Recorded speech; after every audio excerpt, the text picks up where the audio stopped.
സാക്ഷിയാകണം.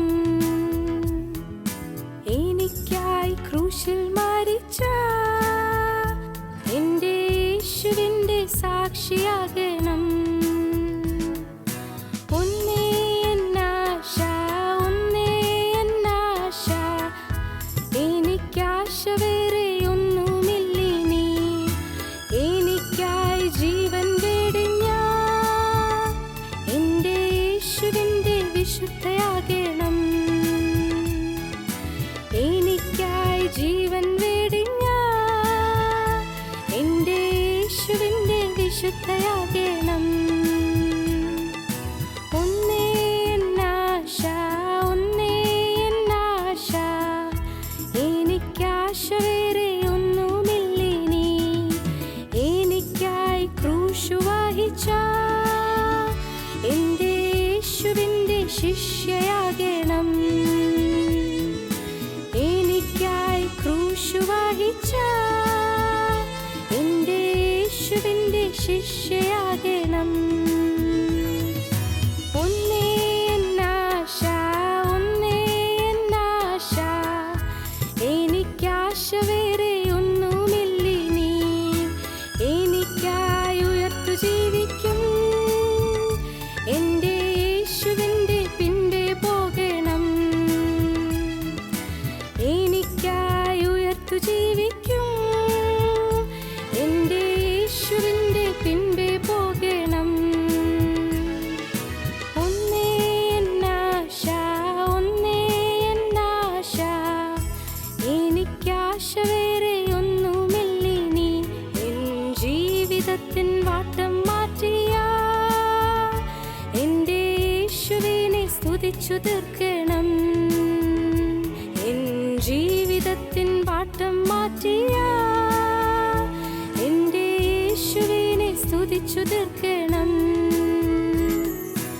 ഓട്ടം തികയ്ക്കണം, വേളയും തികയ്ക്കണം, വേറെ ആശയൊന്നുമില്ലെനിക്ക്. എൻ്റെ പാപമെല്ലാം കഴുകി മാറ്റിയ എൻ്റെ യേശുവിനെ വാഴ്ത്തിപ്പാടണം. എൻ്റെ പാപമെല്ലാം കഴുകി മാറ്റിയ എൻ്റെ യേശുവിനെ വാഴ്ത്തിപ്പാടണം. അന്ത്യമാം കാഹളം ധ്വനിച്ചിടുമ്പോൾ പറന്നുയർന്ന ശുദ്ധരോടൊത്ത് മധ്യവാനിൽ എത്തി ഞാൻ. എൻ്റെ പ്രാണപ്രിയൻ പാദം ചുംബിക്കും. മധ്യവാനിൽ എത്തി ഞാൻ. എൻ്റെ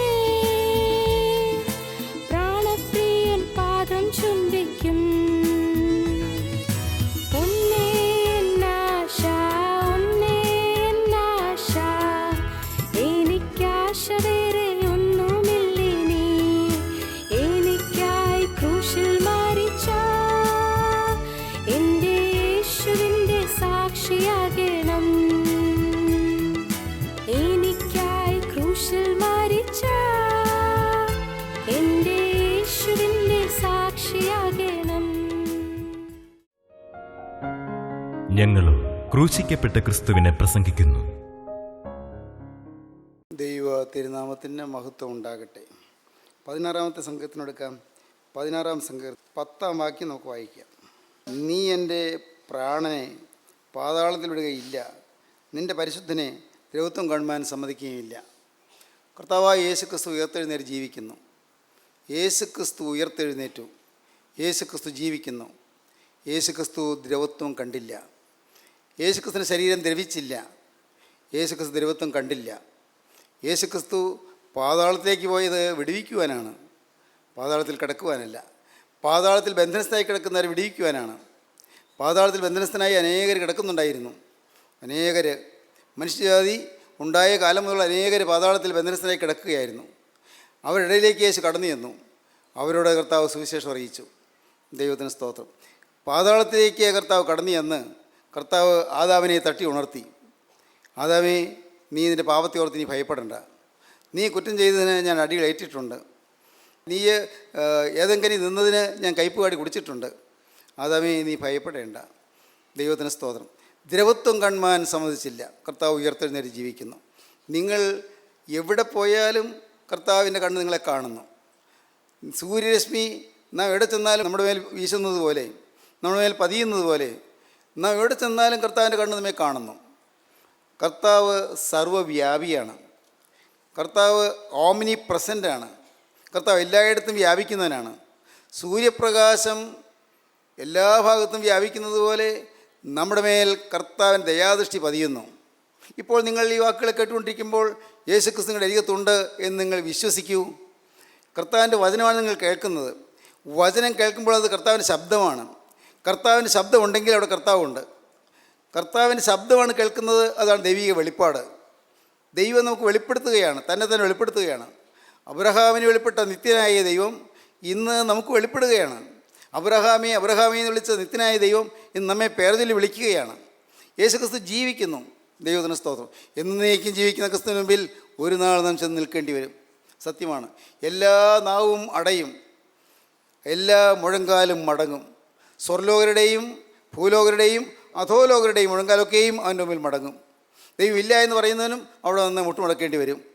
ദൈവത്തെ നിഷേധിക്കുന്നവനും അവിടെ നിന്ന് മുട്ടുമടക്കേണ്ടി വരും. സകലമായ മനുഷ്യരും അവിടെ മുട്ടുമടക്കേണ്ടി വരും. കാരണം എല്ലാവരും ഈ ഭൂമിയിൽ നിന്ന് മാറ്റപ്പെട്ട് ആത്മലോകത്തിലാണ്. ആ ആത്മലോകത്തിൽ അവിടെ ചെല്ലുമ്പോൾ എല്ലാം ഓർമ്മയിലുണ്ട്. ദൈവത്തിന് സ്തോത്രം. നാം ഈ ഭൂമിയിൽ ജീവിച്ച കാലത്ത് ചെയ്തു പോയ തെറ്റുകൾ നമ്മുടെ ഓർമ്മയിലേക്ക് അത് വരും. അത് നമ്മെ കടിച്ചുകൊണ്ടിരിക്കും. പുഴു കടിക്കുന്നത് പോലെ കടിച്ചുകൊണ്ടിരിക്കും. അയ്യോ വേണ്ടായിരുന്നു. പുഴു കടിക്കുന്നത് പോലെ കടിച്ചുകൊണ്ടിരിക്കും. വെറുതെ വഴക്കിടണ്ടായിരുന്നു, വെറുതെ അഹങ്കരിക്കണ്ടായിരുന്നു, വെറുതെ ഭിന്നത ഉണ്ടാക്കണ്ടായിരുന്നു, വെറുതെ മത്സരിക്കണ്ടായിരുന്നു. അയ്യോ കഷ്ടം. മരുമകളോട് ഇത്രയും ക്രൂരമായി പെരുമാറുണ്ടായിരുന്നു. അമ്മായിയമ്മയെ വേദനിപ്പിക്കണ്ടായിരുന്നു. ഭർത്താവിനെ അനുസരിച്ചോളാമായിരുന്നു. ഭാര്യയെ വേദനിപ്പിക്കാതെ ആ സാധുവിനെ മർദ്ദിക്കാതിരിക്കാമായിരുന്നു. അയ്യോ എന്ത് പറ്റി എനിക്ക്? അയ്യോ അവിടെ ചെല്ലുമ്പോൾ നമുക്ക് മനസ്സിലാകും, എൻ്റെ ജീവിതത്തിൽ വന്നുപോയ ഓരോ പാവവും ഓർമ്മയിലേക്ക് വരികയും എല്ലാം ഇങ്ങനെ കടിച്ചുകൊണ്ടിരിക്കുകയും ചെയ്യും. പുഴു കടിക്കുന്നത് പോലെ കടിച്ചുകൊണ്ടിരിക്കും. അതാണ് ചാകാത്ത പുഴു എന്ന് പറയുന്നത്. ചാകാത്ത പുഴു നമ്മുടെ കുറ്റബോധം നമ്മെ കടിച്ചുകൊണ്ടിരിക്കും. പക്ഷേ അപ്പോൾ കുറ്റബോധം വന്നാലും അനുഭവിക്കാൻ സാധിക്കുകയില്ല. കാരണം അനുഭവിക്കാനുള്ള അവസരം നഷ്ടപ്പെടുത്തി കളഞ്ഞു. അനുഭവിക്കാനുള്ളതായ സമയം നഷ്ടപ്പെടുത്തി കളഞ്ഞിരിക്കുന്നു. മരണത്തോടുകൂടി അനുഭവിക്കാനുള്ള സമയം നഷ്ടപ്പെട്ടു. അതുകൊണ്ട് ഈ ഭൂമിയിലെ ജീവിതം എന്ന് പറയുന്നത് വളരെ വിലപ്പെട്ടതാണ്. നാം ഓരോരുത്തരും ഈ ഭൂമിയിൽ ജീവിക്കുന്ന കാലം ഓരോരുത്തർക്കും വിലപ്പെട്ടതാണ്. ആ കാലത്ത് വേണം സ്വർഗത്തിന് വേണ്ടി ഒരുങ്ങാൻ, സ്വർഗീയ വാസത്തിന് വേണ്ടി ഒരുങ്ങാൻ, സ്വർഗീയ ജീവിതത്തിന് വേണ്ടി ഒരുങ്ങാൻ. ഈ ഭൂമിയിൽ ജീവിക്കുമ്പോൾ വേണം ആ ഒരുക്കം കിട്ടുവാൻ. സ്തോത്രം. പ്രിയപ്പെട്ടവരെ, അതിനുശേഷം ഒരുങ്ങാൻ സാധിക്കുകയില്ല. അതിനുശേഷം സ്വർഗീയ മണവറയിൽ പ്രവേശനം കിട്ടുകയില്ല. മരണത്തിന് ശേഷം കർത്താവിൻ്റെ മഹിമാവിൻ നീരാളം പുതയ്ക്കാൻ കിട്ടുകയില്ല. ഉത്സവവസ്ത്രം ധരിക്കാൻ കിട്ടുകയില്ല. കല്യാണ വസ്ത്രം ധരിക്കാൻ കിട്ടുകയില്ല. ദൈവത്തിന് സ്തോത്രം.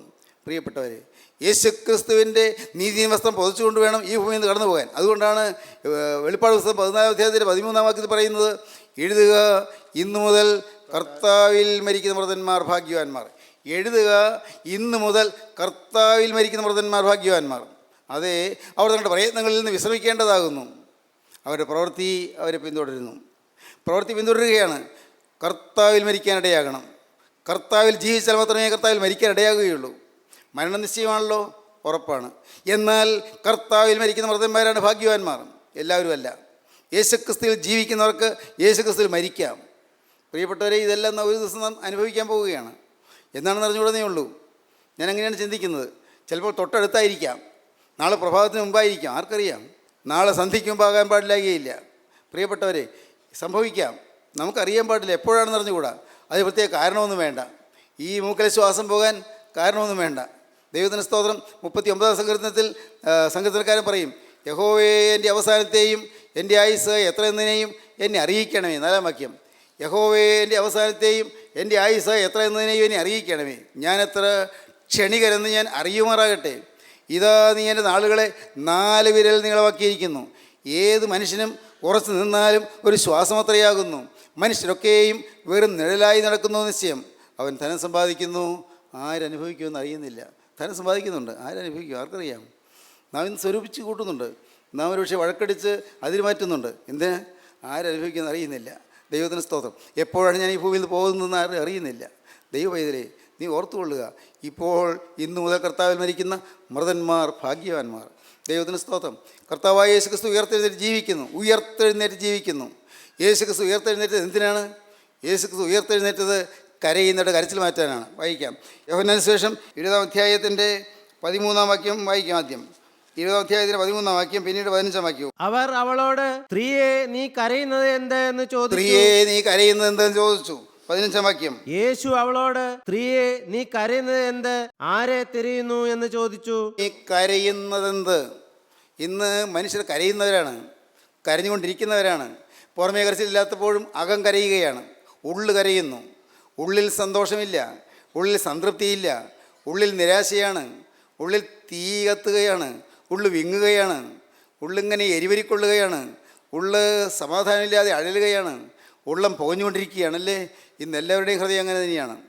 ഞാൻ ചിന്തിച്ചു നോക്കി, എവിടെയുണ്ട് സമാധാനം, എവിടെയുണ്ട് സ്വസ്ഥത, എവിടെയുണ്ട് സ്വൈര്യം? പ്രിയപ്പെട്ടവർ, ഒന്നല്ലെങ്കിൽ ഒന്ന് എല്ലാവരും ഈ അസ്വസ്ഥതയുടെ ലോകത്ത് കഴിയുകയാണ്. അസ്വസ്ഥത, അസമാധാനം, എവിടെയും പുകച്ചിൽ, ഒരാശങ്കയാണ്. നാളെ എന്ത്? ഒരു ഭയപ്പാടാണ്. പല പ്രശ്നങ്ങളിങ്ങനെ തുറച്ചു നോക്കുന്നു, എങ്ങനെ ഇതിനെ നേരിടും? പല പ്രശ്നങ്ങൾ. എൻ്റെ കർത്താവേ, ഞാനിതിനെ എങ്ങനെ ഫേസ് ചെയ്യും? നിർവാഹമില്ല. മനസ്സിങ്ങനെ പതറിയിരിക്കുകയാണ്. കുടുംബങ്ങളിൽ സ്വസ്ഥതയില്ല, ഭാര്യയും ഭർത്താവും തമ്മിൽ ഐക്യമില്ല, കുടുംബങ്ങളിൽ വഴക്കാണ്, മക്കൾ മാതാപിതാക്കളെ അനുസരിക്കുന്നില്ല, മക്കൾ താന്തങ്ങൾക്ക് തോന്നിയ പോലെ ജീവിക്കുന്നു. അവർക്ക് ഒരു ഡിസിപ്ലിൻ ലൈഫ്, ഒരു അച്ചടക്കമുള്ള ജീവിതം അവർക്ക് വേണമെന്നില്ല. അച്ചടക്കമുള്ള ജീവിതം ഉണ്ടെങ്കിൽ നല്ലതാണെന്നറിയാം, പക്ഷേ അവർക്ക് വേണമെന്നില്ല. അവർക്ക് തോന്നിയതുപോലെ ജീവിക്കണം. മക്കൾ നാനാവിധമായി പോകുന്നു. പഠിച്ചു വന്ന കുട്ടിയായിരുന്നു, പക്ഷേ 10-ാം ക്ലാസ്സിന് മുമ്പ് തന്നെ പഠിത്തം ഉഴപ്പി, എല്ലാം തീർന്നു. കോളേജിൽ ചെന്നപ്പോഴേക്കും എല്ലാം തകർന്നു. പിന്നെ ഡിഗ്രിക്ക് പഠിച്ചപ്പോൾ ക്ലാസ്സിൽ കയറാതായി. തന്നെയല്ല, ഇപ്പോൾ അവൻ നാട് നന്നാക്കാൻ നടക്കുകയാണ്. എന്താണത്? നാട് നന്നാക്കാൻ കൊടി പിടിച്ചുകൊണ്ട് നടക്കുകയാണ്. സമരം. എന്താ സമരം? നാട് നന്നാക്കാനാണ്. കാരണം ഉടനെ മന്ത്രിയാകണം. ഇനി അധികം താമസിക്കാതെ മന്ത്രിയാണ്. അതിന് വഴക്കുണ്ടാക്കണം, ബഹളം ഉണ്ടാക്കണം, സമരം ചെയ്യണം. ഇതൊക്കെയാണ് ചിന്ത. വിദ്യാർത്ഥി ലോകം ഇന്ന് നശിച്ചുകൊണ്ടിരിക്കുകയാണ്. വിദ്യാഭ്യാസം ഇന്ന് തകർന്നുകൊണ്ടിരിക്കുകയാണ്. കരയുന്ന മാതാപിതാക്കൾ. അപ്പോഴാണ് ഒരു ചോദ്യം വരുന്നു, നീ എന്തിന് കരയുന്നു? ഹല്ലേലൂയ, ദൈവത്തിന് സ്തോത്രം. നീ എന്തിന് കരയുന്നു? മകളെ, നീ എന്തിന് കരയുന്നു? യുവാവേ, നീ എന്തിന് കരയുന്നു? സ്നേഹിത, നീ എന്തിന് കരയുന്നു? കരയുന്നവരുടെ കരച്ചിൽ മാറ്റാൻ യേശു ക്രിസ്തു ഉയർത്തെഴുന്നേറ്റ് ജീവിക്കുന്നു. മഗ്ദല മറിയാമിൻ്റെ കരച്ചിൽ മാറി. സ്തോത്രം. ഏങ്ങലടിച്ചുകൊണ്ടാണ് കല്ലറയിൽ നിന്നത്. ഏങ്ങലടിച്ചുകൊണ്ട് നിന്ന മഗ്ദല മറിയാമിന് അപ്പോൾ അവളുടെ ഉള്ളത്തിൽ സമാധാനമായി. സാക്ഷാരക്ഷകനെ കിട്ടി. അയ്യോ, മരിച്ചുപോയി എന്ന് വിചാരിച്ചിരുന്ന യേശു ജീവിക്കുന്നുണ്ട്. മിനിഞ്ഞാന്ന്, വെള്ളിയാഴ്ച മരിച്ചുപോയി എന്ന് വിചാരിച്ചിരുന്ന യേശു ഇപ്പോൾ ഈ ഞായറാഴ്ച രാവിലെ ഞാൻ യേശുവിനെ സജീവമായി കാണുന്നു. എന്തൊരത്ഭുതം, എന്തൊരു സമാധാനം. യേശു മരിച്ചുപോയി എന്നാണ് വിചാരിച്ചത്. ശരിയാണ്, മരിച്ചതാണ്. കല്ലറയിൽ വയ്ക്കുന്നത് ഞാൻ കണ്ടതല്ലേ. കല്ലറയിൽ വെച്ചതാണ്, ഡെഡ് ബോഡി കല്ലറയിൽ വെച്ചതാണ്. പക്ഷേ ഇപ്പോഴെന്ത്? ഇപ്പോൾ ആ യേശു ഉയർത്തെഴുന്നേറ്റ് ജീവിക്കുന്നു. ദിവ്യശോഭയോടെ, തേജോമയനായി, ആകാര സൗഷ്ഠവത്തോടെ, സൗമ്യനായി, സ്നേഹം തുളുമ്പുന്ന മുഖത്തോടെ, പുഞ്ചിരി പൊഴിയുന്ന വദനത്തോടെ യേശു നിൽക്കുകയാണ്. സ്ത്രീയെ, നീ കരയുന്നത്? എൻ്റെ സ്നേഹിതരെ, ഇന്ന് നിങ്ങൾ കേട്ടുകൊണ്ടിരിക്കുമ്പോൾ നിങ്ങൾ കാര്യം ചെയ്യണം. എൻ്റെ കർത്താവേ, എൻ്റെ കരച്ചിൽ നീ ഒന്ന് മാറ്റണമേ. എൻ്റെ ഉള്ളത്തിൻ്റെ കരച്ചിൽ ഒന്ന് മാറ്റണമേ. എൻ്റെ അകം കരയുന്നു, പുറമേ ചിരിക്കുമ്പോഴും അകം കരയുന്നു. എൻ്റെ കുടുംബത്തെ അസ്വസ്ഥത നീ ഒന്ന് മാറ്റി തരണമേ. കുടുംബത്തിലെ സ്വൈരക്കേടെന്ന് മാറ്റി തരണമേ. കർത്താവേ, ഒന്നും ശരിയായിട്ട് ഉറങ്ങാൻ പറ്റുന്നില്ലല്ലോ, സമാധാനത്തോട് ഉറങ്ങാൻ പറ്റുന്നില്ലല്ലോ. എൻ്റെ പഠിത്തം മുടങ്ങിപ്പോയല്ലോ. കർത്താവേ, എനിക്കൊരു നല്ല കാലം ഇല്ലേ? ഒരു നല്ല കാലം തരികയില്ലേ? ചോദിക്കണം നിങ്ങൾ. കർത്താവിനോട് ചോദിക്കുന്നത്, നല്ല കാലം തരികയില്ലേ? എനിക്ക് ശുഭഭാവി തരികയില്ലേ? ശോഭനമായൊരു കാലം എനിക്ക് തരികയില്ലേ? നിങ്ങൾ ചോദിക്കൂ, നിങ്ങൾ ചോദിച്ചു വാങ്ങൂ. സ്ത്രീയെ, നീ കരയുന്നത് എന്ന് നൂറ്റാണ്ടുകൾക്ക് മുൻപ് അരിമത്യക്കാരൻ യോസേപ്പിൻ്റെ കല്ലറയുടെ മുഖത്ത് നിന്നുകൊണ്ട് ചോദിച്ചവൻ ഇന്ന് നിങ്ങളോട് ചോദിക്കുകയാണ്. നിങ്ങൾ അരികത്തേക്ക് വന്നുകൊണ്ട് ചോദിക്കുകയാണ്, മകനെ, നീ എന്തിന് കരയുന്നു? കരയണ്ട എന്നാണ് പറയുന്നത്. നീ ഭാരപ്പെടേണ്ട എന്നാണ് പറയുന്നത്. നിൻ്റെ ഭാരം യഹോവയുടെ മേൽ വെച്ചുകൊള്ളുക, അവൻ നിന്നെ പുലർത്തും. നീതിമാൻ കുലുങ്ങിപ്പോകുവാൻ അവനൊരു നാളും സമ്മതിക്കുകയില്ല. ഹല്ലേലൂയ, ദൈവത്തിന് സ്തോത്രം. നീതിമാൻ കുലുങ്ങിപ്പോകുവാൻ അവരൊരു നാളെ സമ്മതിക്കുകയില്ല. എല്ലാം ഏൽപ്പിച്ചു കൊടുക്കൂ. എല്ലാ ഭാരവും, എല്ലാ ആകുലവും, എല്ലാ ആവലാതിയും, എല്ലാ സങ്കടങ്ങളും എല്ലാം ഏൽപ്പിച്ചു കൊടുക്കൂ. എല്ലാം അവൻ നിങ്ങൾക്കായി കരുതുന്നതാകയാൽ നിങ്ങളുടെ സകല ചിന്താകുലവും അവൻ്റെ മേൽ ഇട്ടുകൊള്ളുവീൻ. സ്തോത്രം. അങ്ങോട്ട് ഏൽപ്പിച്ചു കൊടുക്കാം. ചുമട് നീ ചുമന്ന് വലയണ്ട. കുഞ്ഞെ, നീ ചുമട് ചുമന്ന് വലഞ്ഞവനല്ലേ? മോളെ, നീ ഒരുപിടി ചുമട് ചുമന്നവളല്ലേ? കഷ്ടപ്പാടിൻ്റെ ചുമടുകൾ, ദുരിതത്തിൻ്റെ ചുമടുകൾ, യാതനയുടെ ചുമടുകൾ, രോഗത്തിൻ്റെ ചുമടുകൾ, ഈ ബേർഡൻസ് എല്ലാം ചുമന്ന് നീ വലഞ്ഞവളല്ലേ എന്ന് കർത്താവ് പറയുന്നു. ഇനി നീ തന്നെത്താൻ ചുമട് ചുമക്കണ്ട. നീ സ്വതന്ത്രമായി എൻ്റെ കൂടെ നടന്നാൽ മതി. നിൻ്റെ ചുമട് ഞാൻ ഇതാ ഏറ്റെടുത്തുകൊള്ളാം. ഹല്ലേലൂയ, ദൈവത്തിന് സ്തോത്രം. നിൻ്റെ ചുമട് ഞാൻ ഏറ്റെടുത്തുകൊള്ളാം. നിൻ്റെ നുകം ഞാൻ ഏറ്റെടുത്തുകൊള്ളാം. നിൻ്റെ അടിമത്ത് ഞാൻ ഏറ്റെടുത്തുകൊള്ളാം. കുഞ്ഞെ, നീയും ഭാരപ്പെട്ട് ഞരങ്ങേണ്ട. സ്തോത്രം. ഒന്നാമത് കരച്ചിൽ മാറ്റാൻ യേശു ക്രിസ്തു ഉയർത്തെഴുന്നേറ്റ് ജീവിക്കുന്നു. രണ്ടാമത് 20-ാം അധ്യായം 19-ാം വാക്യം. ആഴ്ചവട്ടത്തിന്റെ 1-ാം നാളായ ആ ദിവസം നേരം വൈകിയപ്പോൾ ശിഷ്യന്മാർ ഇരുന്ന സ്ഥലത്ത് യഹൂദന്മാരെ പേടിച്ച് വാതിലടച്ചിരിക്കെ യേശു വന്ന് നടുവിൽ നിന്നുകൊണ്ട് നിങ്ങൾക്ക് സമാധാനമെന്ന് അവരോട് പറഞ്ഞു. അപ്പോസ്തലന്മാർ അവർ പേടിച്ചിരിക്കുകയായിരുന്നു. ഒരു 11 പേര് വിറച്ചുകൊണ്ടിരിക്കുകയാണ്. യൂദാസ്കറിയോത്ത പോയി കഴിഞ്ഞല്ലോ. നാഥനെ വധിച്ച യെരൂശലേമിലാണ് നാം ജീവിക്കുന്നത്. തീർച്ചയായും നമ്മെ വിടുകയില്ല. നാം ഇതാ മരിക്കാനിരിക്കാൻ മതി. അവരുടെ ഉള്ളിൽ ഞടുക്കം, വലിയ നടുക്കമാണ്. ആ സംഭവങ്ങളുടെ ഓർമ്മയിലേക്ക് വരികയാണ്. കർത്താവിനെ പിടികൂടിയത്, കർത്താവിനെ കൊണ്ടുപോയത്, പീലാത്തോസിന് മുമ്പിൽ നിർത്തിയത്, പിന്നെ ഹേരോദാവിന് മുമ്പിൽ കൊണ്ടുപോയത്, പിന്നെ അന്നാവിൻ്റെ മുമ്പിൽ കൊണ്ടുപോയത്, പിന്നെ കയ്യഫാവിന് മുമ്പിൽ കൊണ്ടുപോയത്, പിന്നെയും പീലാത്തോസിന് മുമ്പിൽ കൊണ്ടുവന്നത്. അങ്ങനെ വിസ്താരങ്ങളെല്ലാം അവരുടെ മനസ്സിലേക്ക് വരികയാണ്. എല്ലാം ഓരോന്ന് സ്വപ്നം കാണുന്നത് പോലെ അവർ അതെല്ലാം കണ്ടുകൊണ്ടിരുന്നതൊക്കെ ഓർമ്മയുണ്ട്. എന്നാൽ ഇപ്പോഴിതാ ആ യേശുവിനെ ക്രൂശിച്ചവർ കണ്ടു. കഷ്ടം, സമാധാനമില്ല, ഉള്ളിൽ സ്വസ്ഥതയില്ല. അപ്പോഴാണ് യേശു വന്ന് നടുവിൽ നിന്നു. വാതിലടച്ചിരിക്കുകയാണ്, ജനലടച്ചിരിക്കുകയാണ്, കടക്കാൻ പഴുതുമില്ല. പക്ഷേ കർത്താവായ യേശു ക്രിസ്തു അവരുടെ നടുവിൽ നിന്നു. സ്നേഹിതരെ, നിങ്ങൾക്ക് വിശ്വസിക്കാമോ? ചില തടസ്സങ്ങളുണ്ട് നിൻ്റെ ജീവിതത്തിൽ യേശു വരാൻ. വാതിലടച്ചിരിക്കുകയാണ്, ജനലടച്ചിരിക്കുകയാണ്. യേശുവിന് കടന്നു വരാൻ ചില തടസ്സങ്ങളുണ്ട്. പക്ഷേ യേശു ദിവ്യ തേജസ്സാണ്. ദിവ്യ തേജസ്സിൻ്റെ അത്ഭുത വ്യക്തിയാണ്. കർത്താവിന് എവിടെയും കടന്നു വരാം. കർത്താവ് പരിഭ്രാന്തരായിരിക്കുന്നവരുടെ നടുവിലേക്ക് കടന്നു വന്നു, ഭ്രമിച്ചിരിക്കുന്നവരുടെ നടുവിലേക്ക് കടന്നു വന്നു, ദുഃഖിതരായിരിക്കുന്നവരുടെ നടുവിലേക്ക് കടന്നു വന്നു, സ്വസ്ഥതയില്ലാതെ വലയുന്നവരുടെ അടുക്കലേക്ക് കടന്നു വന്നു. അവരെല്ലാവരും അമ്പരപ്പോടെ ഇങ്ങനെ ഇരിക്കുകയാണ്, മിണ്ടാട്ടമില്ലാതിരിക്കുകയാണ്, ഒന്നും മിണ്ടുന്നില്ല. ദുഃഖം തളം കെട്ടിയ ഹൃദയത്തോടെ അവരിങ്ങനെ ഇരിക്കുമ്പോഴാണ് യേശു വന്ന് നടുവിൽ നിന്നത്. അവരത്ഭുതപ്പെട്ടു. ആരാണിത്? അത്ഭുതം. 3 ദിവസം മുൻപ് അവിടെ ആ കാൽവറി വലയുടെ മുകളിൽ കുരിശിൽ തൂങ്ങിയ അതേ യേശു തന്നെയല്ലേ ഈ നിൽക്കുന്നത്?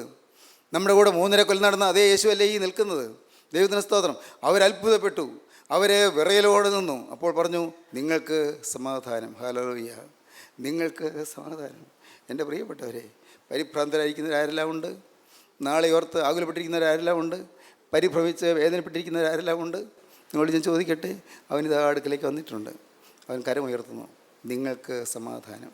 എൻ്റെ കർത്താവേ, പോകുന്നതിന് മുമ്പ് കർത്താവ് പറഞ്ഞായിരുന്നു, സമാധാനം ഞാൻ നിങ്ങൾക്ക് തന്നേച്ചു പോകുന്നു, എൻ്റെ സമാധാനം ഞാൻ നിങ്ങൾക്ക് തരുന്നു. ലോകം തരുന്നത് പോലെയല്ല ഞാൻ നിങ്ങൾക്ക് തരുന്നത്.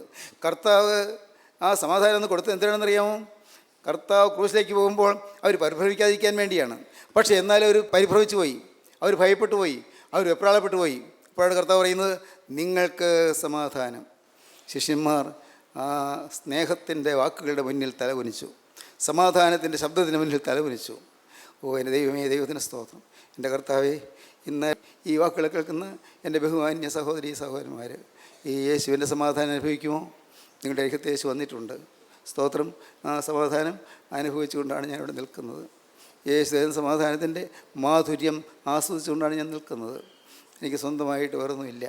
സ്വന്തമായിട്ടുള്ളത് യേശുവും യേശുവിൻ്റെ സമാധാനവും, സ്വന്തമായിട്ടുള്ളത് യേശുവും യേശുവിൻ്റെ രാജ്യവും, സ്വന്തമായിട്ടുള്ളത് യേശുവും യേശുവിൻ്റെ മക്കളും. ഹല്ലേലൂയ, ദൈവത്തിന് സ്തോത്രം. ദൈവത്തിൻ്റെ വലിയ നാമം മഹത്വപ്പെടട്ടെ. സ്നേഹിതരെ, നിങ്ങൾ വിശ്വസിക്കൂ. നിങ്ങളുടെ അരികിലേക്ക് വന്ന യേശു പറയുന്നു, നിങ്ങൾക്ക് സമാധാനം. ഹല്ലേലൂയ, ദൈവത്തിന് സ്തോത്രം. പിന്നെ എന്തിനാണ് കർത്താവായ യേശു ക്രിസ്തു വന്നത്? നമുക്ക് നോക്കാം. ദൈവത്തിന് സ്തോത്രം. യേശു പിന്നെയും അവരോട്, നിങ്ങൾക്ക് സമാധാനം. പിതാവ് എന്നെ അയച്ചതുപോലെ ഞാനും നിങ്ങളെ അയക്കുന്നു എന്ന് പറഞ്ഞു.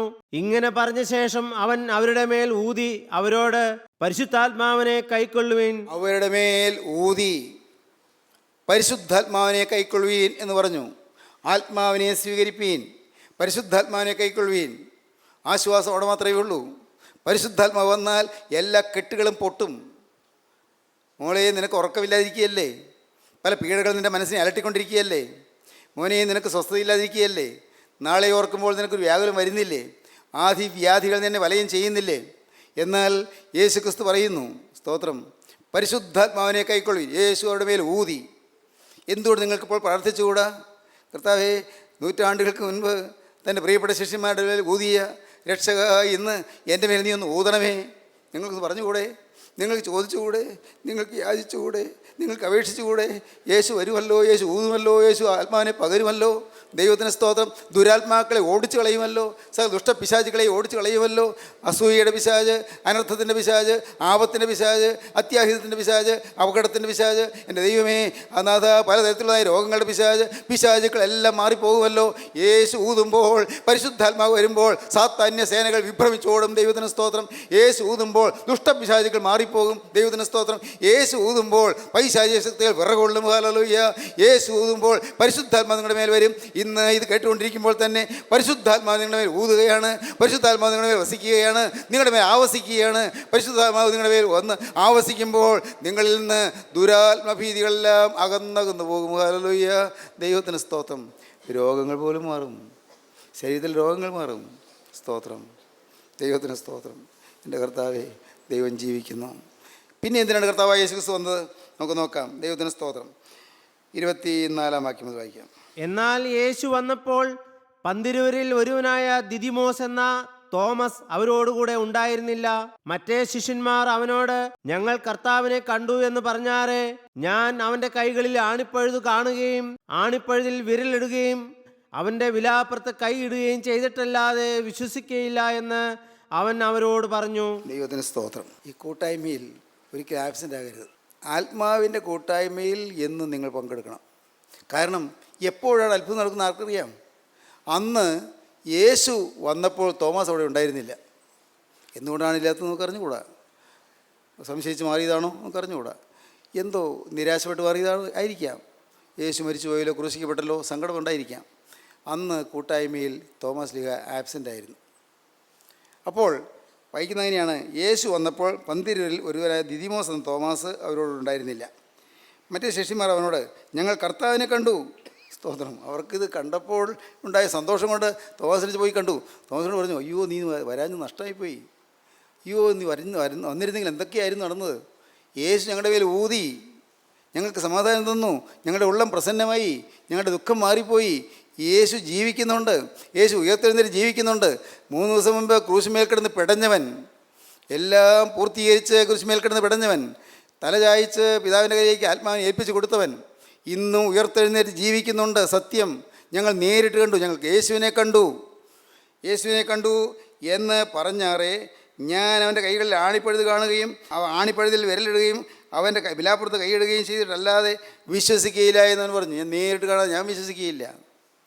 ആണിപ്പഴുത് കാണണം, ആ വിലാപ്പുറത്ത് കൈയിടണം, അങ്ങനെ ഞാൻ വിശ്വസിക്കും. എനിക്ക് വിട്ടിത്തത്തിൽ എന്നെ കിട്ടുകയില്ല, ഈ മണ്ടത്തരത്തിൽ എന്നെ കിട്ടുകയില്ല.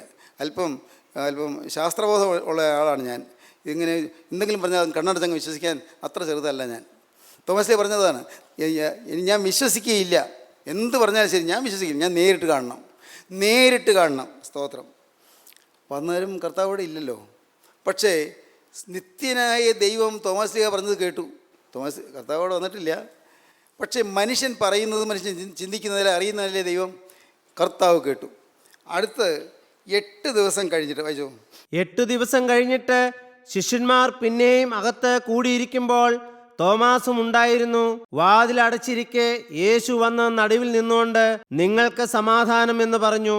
പിന്നെ തോമാസിനോട്, നിന്റെ വിരൽ ഇങ്ങോട്ട് നീട്ടി എൻ്റെ കൈകളെ കാണുക, നിന്റെ കൈ നീട്ടി എൻ്റെ വിലാപ്പുറത്ത് ഇടുക, അവിശ്വാസിയാകാതെ വിശ്വാസിയായിരിക്കുക എന്ന് പറഞ്ഞു. ദൈവത്തിന് സ്തോത്രം. അന്ന് തോമസ് ലീഗ മറ്റ് ശിഷ്യന്മാരോട് പറഞ്ഞതെല്ലാം കർത്താവ് കേട്ടിട്ടുണ്ട്. അതുകൊണ്ടാണ് പറഞ്ഞത്, നിൻ്റെ വിരൽ ഇങ്ങോട്ട് നീട്ടി എൻ്റെ കൈകളെ കാണുക, നിൻ്റെ കൈ നീട്ടി എൻ്റെ വിലാപ്പുറത്തിടുക, അവിശ്വാസിയാകാതെ വിശ്വാസിയായിരിക്കുക എന്ന് പറഞ്ഞു. എന്തൊരു സ്നേഹം! അവിശ്വസിച്ച് പോയെങ്കിലും കർത്താവ് തള്ളിക്കളഞ്ഞില്ല. ഒരു സംശയം വന്നെങ്കിലും കർത്താവ് തള്ളിക്കളഞ്ഞില്ല. ഒരു അവിശ്വാസം വന്നെങ്കിലും കർത്താവ് ഇറക്കി വിട്ടില്ല. കർത്താവ് സ്നേഹത്തോടെ വീണ്ടും വന്നു, സ്നേഹത്തോടെ പിന്നെയും വന്നു. അന്ന് വന്നത് തോമസ് ലീഗയ്ക്ക് വേണ്ടിയായിരുന്നു, ഒരവിശ്വാസിയെ വീണ്ടെടുക്കാൻ വേണ്ടിയായിരുന്നു. എൻ്റെ ദൈവത്തിന് സ്തോത്രം. ഒരവിശ്വാസി അവിടെ ഉണ്ട് എന്ന് കർത്താവിന് അറിയാം. തോമസ് ലീഗ ഒരു അവിശ്വാസിയായി പോയി എന്നറിയാം. എന്നാൽ കർത്താവ് അതല്ല കാണുന്നത്. ഈ അവിശ്വാസി ഇപ്പോഴുള്ള സ്ഥിതിയല്ല കാണുന്നത്. വർഷങ്ങൾക്ക് ശേഷം ഈ മലങ്കരയിലേക്ക് വന്ന് മൈലാപ്പൂരിൽ കുന്തമേറ്റ് ശൂലമേറ്റ് മരിച്ച് രക്തസാക്ഷിയായി തീരുന്ന തോമസ് ലീഗയാണ് കർത്താവ് അപ്പോൾ കാണുന്നത്. വരാൻ പോകുന്ന കാര്യങ്ങൾ കർത്താവ് കാണുകയാണ്. രക്തസാക്ഷിയാകാൻ പോകുന്ന കാര്യങ്ങൾ കർത്താവ് കാണുകയാണ്. നിത്യനായ ദൈവം എല്ലാം കാണുന്നു.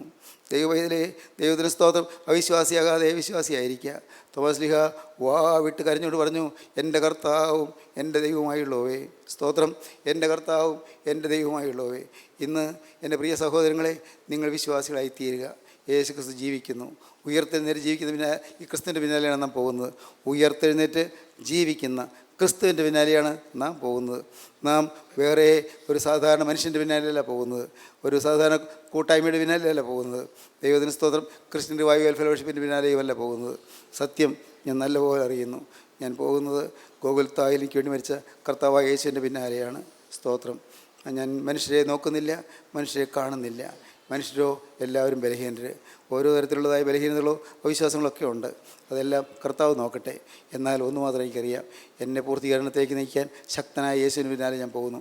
എന്നെ പൂർത്തീകരണത്തിലേക്ക് നയിക്കാൻ ശക്തനായ യേശുവിൻ്റെ പിറകെ ഞാൻ പോകുന്നു. യേശു എന്നെ നയിക്കും. അവൻ വിളിച്ചിറക്കിയവനാണ്, വഴിയിലിട്ടിട്ട് പോവുകയില്ല. അവൻ ഗോകുൽത്തായ കുരിശിൽ മരിച്ചവനാണ്, പക്ഷേ ഉയർത്തെഴുന്നേറ്റ് ജീവിക്കുന്നവനാണ്. ദൈവത്തിന് സ്തോത്രം. ഗലീല കടലിൽ മീൻ പിടിച്ചുകൊണ്ടിരുന്ന പത്രോസിനെ വിളിച്ചവനാണ്. അവൻ അദ്യത്തോളം പത്രോസിനോട് ഇരിക്കുമെന്ന് വാക്ക് പറഞ്ഞാണ് വിളിച്ചത്. ദൈവത്തിന് സ്തോത്രം. ആ ഒരു ഉറപ്പ് പത്രോസിനുണ്ട്. പ്രിയപ്പെട്ടവരെ, ഇന്ന് ഇത് കേട്ടുകൊണ്ടിരിക്കുമ്പോൾ നിങ്ങൾക്ക് വേണ്ടത് ഈ ഉറപ്പാണ്. നിങ്ങൾ വിളിച്ചവൻ വിശ്വസ്തനാകുന്നു, നിങ്ങൾ വിളിച്ചിറക്കിയവൻ വിശ്വസ്തനാകുന്നു. ഇന്ന് നിങ്ങളെ അവൻ പേർ ചൊല്ലി വിളിക്കുകയാണ്. അവിശ്വാസിയാകാതെ വിശ്വാസിയായിരിക്കുക. നിങ്ങളെ ആളാൻ പ്രതി അവൻ വിളിക്കുകയാണ്. ഓരോരുത്തരെയും യേശു വിളിക്കുകയാണ്. യേശു എന്ന് വിളിക്കുന്നു. ഈ സമയം നിങ്ങൾ നഷ്ടപ്പെടുത്തരുത്. കർത്താവേ, ഞാൻ വിശ്വസിക്കുന്നു. എൻ്റെ കർത്താവും എൻ്റെ ദൈവവുമായുള്ളവേ, എൻ്റെ കർത്താവും എൻ്റെ ദൈവവുമായുള്ളവേ, എൻ്റെ കർത്താവും എൻ്റെ രക്ഷകനുമായുള്ളവേ, എൻ്റെ കർത്താവും എൻ്റെ ഉടമസ്ഥനുമായുള്ളവേ, എൻ്റെ നാഥ, എൻ്റെ യേശുവേ, എൻ്റെ അപ്പ, എൻ്റെ നാഥ, എൻ്റെ കർത്താവേ, നീ എൻ്റെ യജമാനാണ്, നീ എൻ്റെ ലോഡാണ്, നീ എൻ്റെ നാഥനാണ്, നീ എൻ്റെ ഉടമസ്ഥനാണ്, നീയാണ് എൻ്റെ എല്ലാം. എൻ്റെ സ്വത്ത് നീയാണ് കർത്താവേ, എൻ്റെ ഭാവി നീയാണ് യേശുവേ, എൻ്റെ നിത്യത നീയാണ്, നിത്യത യേശുവേ നീയാണ്. നീ ഇല്ലാത്ത ലോകത്തേക്ക് പോകാൻ ഈ ഇട വരല്ലേ കർത്താവേ. നീ വസിക്കുന്ന ലോകത്തേക്ക് ഞാനും ആനയിക്കപ്പെടണമേ കർത്താവേ. അതിനായി നീ വിശുദ്ധീകരിക്കണമേ. പ്രാർത്ഥിക്കൂ പ്രിയ ദൈവജനമേ, കരയൂ, ദൈവത്തോട് പറയൂ. അവങ്കിലേക്ക് നോക്കിക്കൊണ്ട് പ്രകാശിതരായി തീരൂ. അവങ്കിലേക്ക് നോക്കിയ പ്രകാശിതരായി. അവരുടെ മുഖം ലജ്ജിച്ചു പോയതുമില്ല. ഇപ്പോൾ നിങ്ങൾ യേശുവിലേക്ക് നോക്കുക. ഉയർത്തെഴുന്നേറ്റ് ജീവിക്കുന്ന ക്രിസ്തുവിൻ്റെ അരികത്ത് വന്നു എന്ന് വിശ്വസിച്ചുകൊണ്ട് യേശുവിലേക്ക് നോക്കുക. യേശു നിങ്ങളെ ഉയർത്തെഴുന്നേൽപ്പിക്കും. യേശു നിങ്ങളുടെ ആത്മാവിൻ്റെ മരണാവസ്ഥയിൽ നിന്ന് നിങ്ങളെ ജീവിപ്പിക്കും. യേശു നിങ്ങൾക്ക് പുതിയ ജീവൻ തരും. യേശു നിങ്ങൾക്ക് പുതിയ പേര് തരും. യേശു നിങ്ങൾക്ക് പുതിയ ആകാശവും പുതിയ ഭൂമിയുള്ള നിത്യതയിലേക്ക് പ്രവേശിപ്പാൻ കർത്താവ് നിങ്ങൾക്ക് കൃപ തരും. കർത്താവിൻ്റെ തിരുരക്തങ്ങളെ കഴുകും. ദൈവം നിങ്ങൾ അനുഗ്രഹിക്കട്ടെ. നമുക്ക് പ്രാർത്ഥിക്കാം. കാരുണ്യവാനെ, മഹാപരിശുദ്ധനായ സ്വർഗീയ പിതാവേ, ഈ നല്ല സമയത്തിനായി ഞങ്ങൾ നിന്നെ സ്തുതിക്കുന്നു. തിരുവചനങ്ങൾക്കായി ഞങ്ങൾ നിന്നെ സ്തുതിക്കുന്നു. വചനം കേട്ട എല്ലാവരെയും അവിടെ നിന്ന് അനുഗ്രഹിക്കണമേ കർത്താവേ. ഈ വചനം കേട്ട എല്ലാവരും അവിടുത്തെ രണ്ടാമത്തെ വരയിൽ പറന്നു വരുവാൻ യോഗ്യരായി തീരണമേ കർത്താവേ. വിശുദ്ധീകരിക്കണമേ. എല്ലാവരെയും നന്മകളാൽ നിറയ്ക്കണമേ. യേശു ക്രിസ്തുവിൻ്റെ രാജകീയ നാമത്തിൽ പ്രാർത്ഥിക്കുന്നവരോട് കേൾക്കണം പിതാവേ.